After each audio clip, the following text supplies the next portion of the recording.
All right, what's up, YouTube? Josh. Oh yeah, I'm Alex.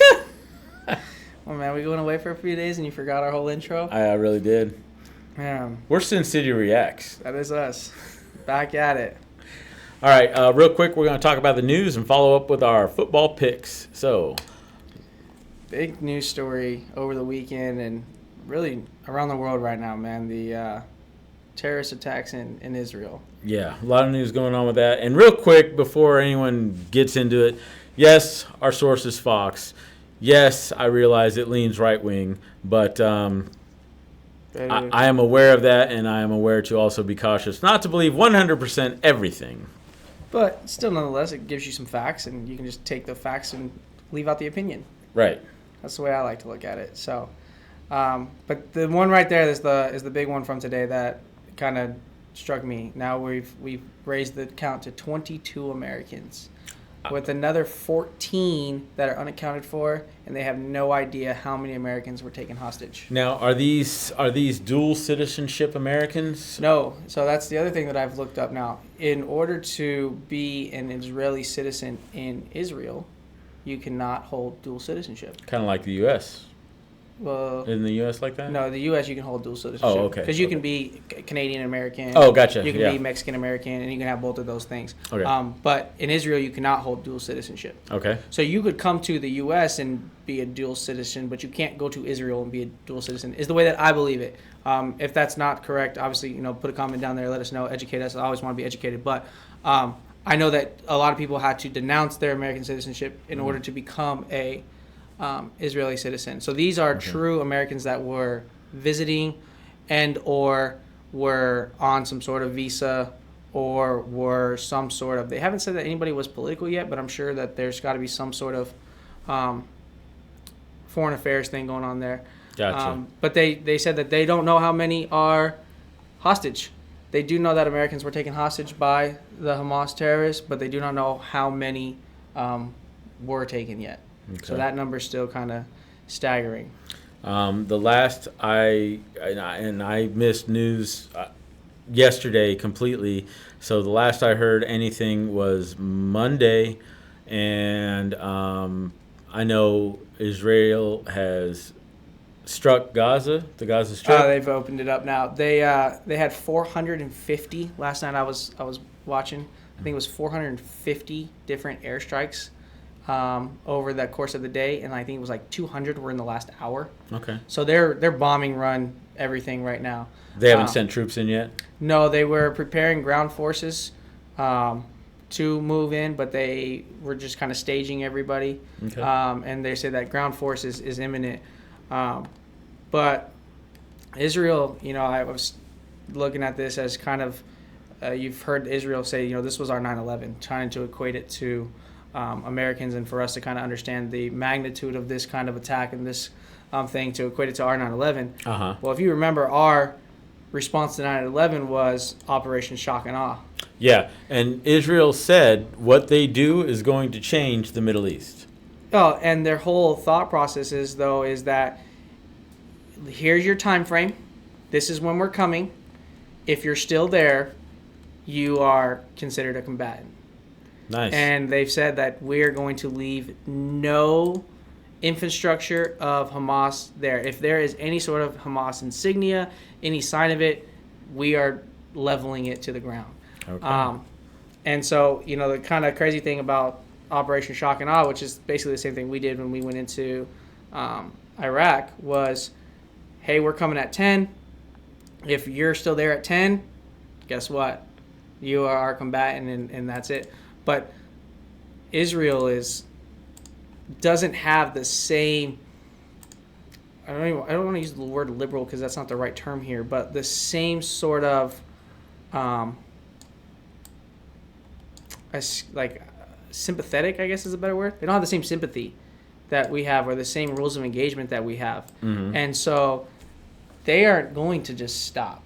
Oh, They're yeah. going to just keep going. Because Right. like you said, they said this is going to change the Middle East. Mm-hmm. They want to make sure that everybody understands that we're taking back what they believe and what is rightfully theirs. And they're not going to leave any stone unturned to rid the evil of Hamas. Yeah, I truly believe this is the official start of World War III because it is not going to just stay with Israel and Hamas. It's going to drag in Lebanon and Iran, probably Syria or Saudi Arabia, and then here come all the other allies. I mean, it'll probably, I don't know, I think maybe it'll start out as this proxy war where it's at right now. I think that it'll start out as a proxy war for us, for both sides actually. I mean, obviously, you know, the whole thing with, you know, whether or not, I don't believe that in terms of the $6 billion that everybody keeps going back to. I don't believe in terms that that money was spent, but I believe that other money was spent knowing that $6 billion was coming. Does that make sense? It didn't go in and withdraw from there and say, okay, here's the $6 billion, let's go take this, because that timing doesn't add up. Yeah. But if they said, oh, we can afford to do this because we got $6 billion in the bank now, right, they could bankroll whatever they needed to do. And so there's definitely that side of it. Not to mention planning. I refuse to believe that Hamas just did this thinking nothing's going to happen. They had to expect a reaction, and they had to have a plan for it. They had to know that there was going to be some sort of support, because at something of that magnitude, you knew that Israel's response wasn't going to be the same. Right. And I think I don't remember who I heard say it. They were talking about how when previous, you know, Hamas had gone in and they've, you know, blew up a building, or they started shooting in the streets or whatever, and then they ran back to the other side. You know, Israel would go in, or they would go drop a bomb, or they would go do an airstrike or whatever, and then they would kind of be like, yo, that was overkill, you need to stop. And everybody would be like, okay, like, we're going to stop now. We're going to just leave it be. I don't think Israel's listening to anybody. I hope they don't. I don't think Israel cares what anybody else has to say. And I mean, truly, I mean, that's how they need to be. I'm sick of the sympathizers. Oh, what about this? What about that? It's like, you know what? And you know, there's a weird mindset of, at some point, enough is enough, and at some point, you got to flex your muscle. Yep. And if you got the bigger stick, and you keep getting poked by a smaller stick, and you're holding the big stick, at some point, when are you going to use the big stick? Right. You know, and you stoked the wrong fire this time. Yeah, I think that they're going to be in for a world of hurt. And I think that, you know, talking about the World War III thing, I think it will be a proxy war. I think it's a proxy war between the U.S. and Iran. But I think that at some point in time, I truly believe that U.S. troops are going to get brought in. Yeah. I mean, rolling in I don't know what it is, but I know the 2 aircraft carriers that are going to be in the Mediterranean Sea, all of that kind of stuff. At some point, something irrational will occur, and we will get drug into this. Right. And I don't know if I've said it before on here, but this is I tell my wife this all the time. I tell pretty much everybody all the time. As Americans, my prediction, we are not going to see the next election. We're just not going to see it. There's going to be something that happens for that election to not happen. As far as, like, you mean physically, like, not being here, like, to see the election? Or, like, the election's just not going to happen because martial law or regime takeover? As in, the country is not going to see an election. Because last time they tried to, you know, last time was the COVID scandal. Yes. Now they're doing everything they can to get Trump convicted of something so he can't run, because they know he's winning. Oh yeah, I saw you know, the most reliable news source, TikTok, for whatever that is. Yeah. I saw a lady in Syria, and I don't know if she was a Syrian lady, so I'm assuming that she was in the Gaza area or whatever, because there was rubble around, and she was crying, and she was saying, Mr. Trump, please stop this. And the comment was, even they know he's best for the world. Yep. And I think it does go to that thing of the whole world, when, you know, Trump, for whatever you want to talk bad about or whatever you like about. Oh, there we go. Is that live? I don't know. I think this is live. I think that was from earlier.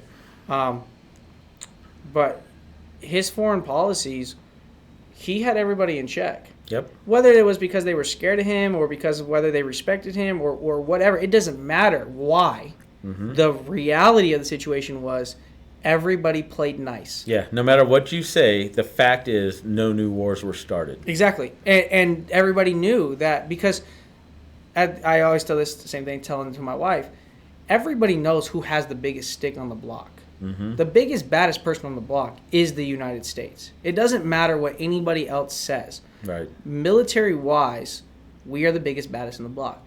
It only takes us a little bit of flexing for other people to quiver.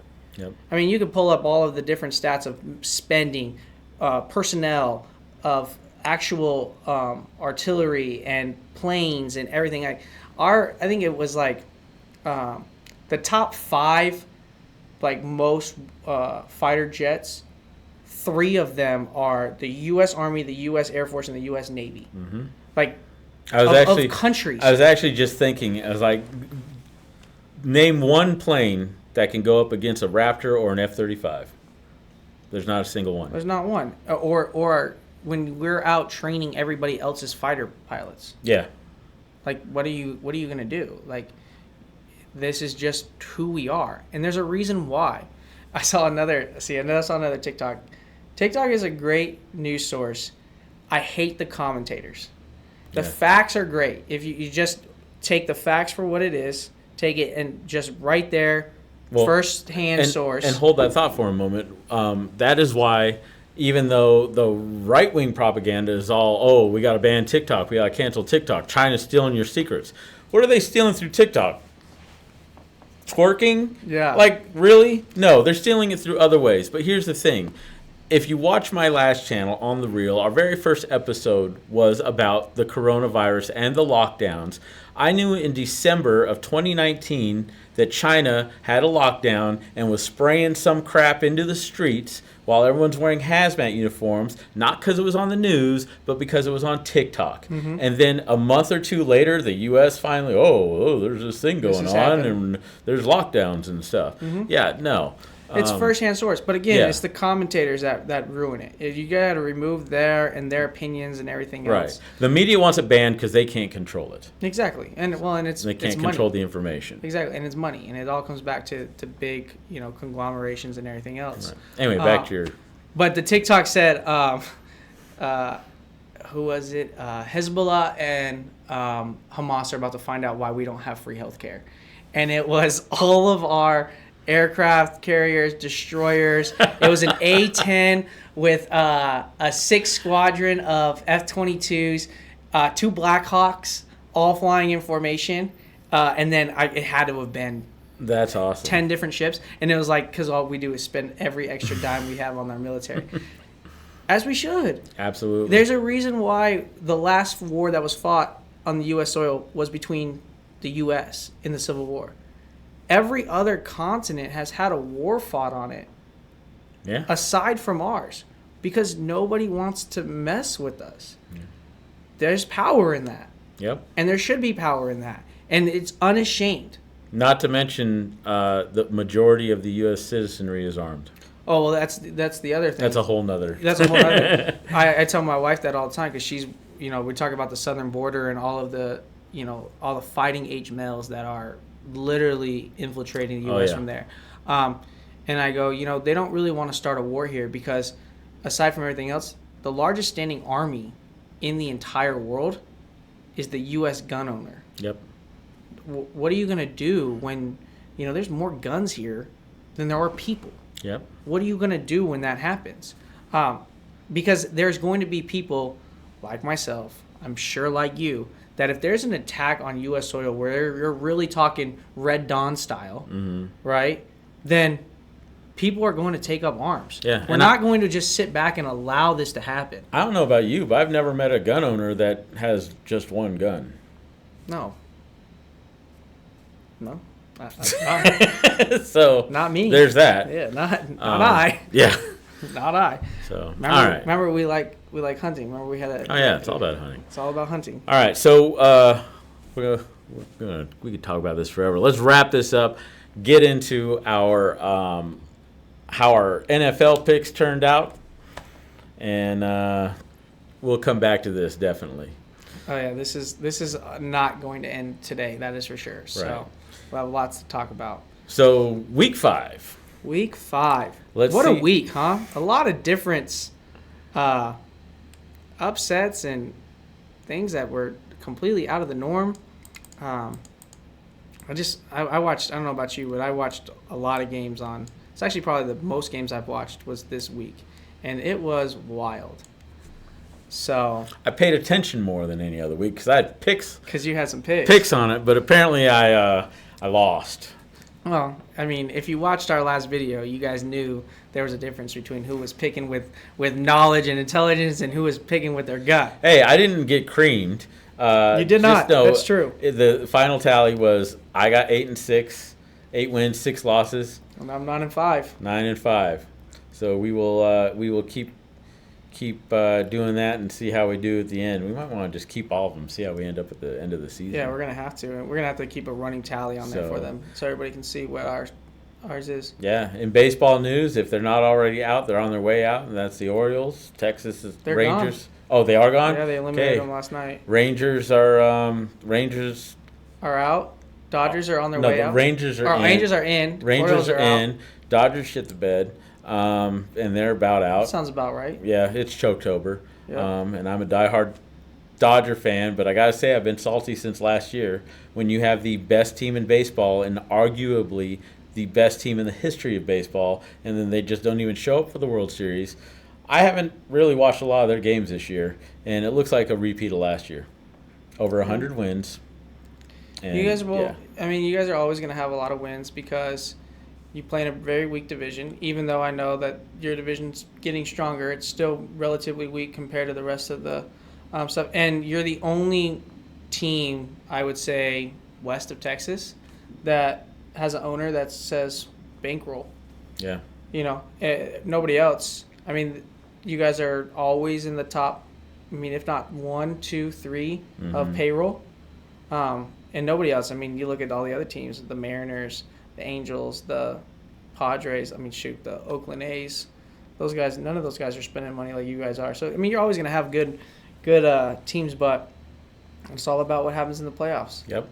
And you got your World Series, which was great. You guys can be happy about losing or finally winning one after, what was it, 80 years or something like that? Something like that. But then you got all the people, oh, well, it didn't count. That's a 2020 COVID World Series. There's only 60 games, yada, yada, yada. I mean, it didn't count, but we won't get into that today. All It right. didn't count. It doesn't count. It doesn't count if you're not playing a full season, if not everybody's actually getting in. You're winning games based off of who was sick and who wasn't.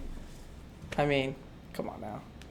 You don't want that. You don't. There's So an asterisk anyway, next to it. hockey started, and the Knights have won their first game. Going undefeated. Going undefeated. Yeah. Really transition over to the Knights though. The Knights are loaded, Yeah. and it's funny if you read the ESPN. I'm a big ESPN guy. I mean, I'm locked in on ESPN all the time. I was reading the outlook for the season that only 3 people picked the Knights to win their division after dominating division, bringing back relatively every single player from their Right? team except for one. Right? Only one that we lost was Riley Smith. We traded away. I don't think we lost anybody else. We should go put money down now. And they're saying that, well, no. These are the ESPN people, not the sports books. Oh. Now, the sports books got smart about Vegas. After this, they got cleaned out during that first year. They'll never make that mistake again. So, but I'm excited, man. This is the best month. October is always my favorite month because everything comes back. You got playoff baseball, you got NFL, you got college, you got hockey, NBA starts. It's a fantastic month for sports. I can finally get back on the television. I know that Monday through Sunday, there's something for me to watch. All right. Well, we will definitely keep you updated in news and sports. We'll catch you next time. See ya. Later. Oh, don't forget to like, comment, and most important, subscribe. Yes. Thank you.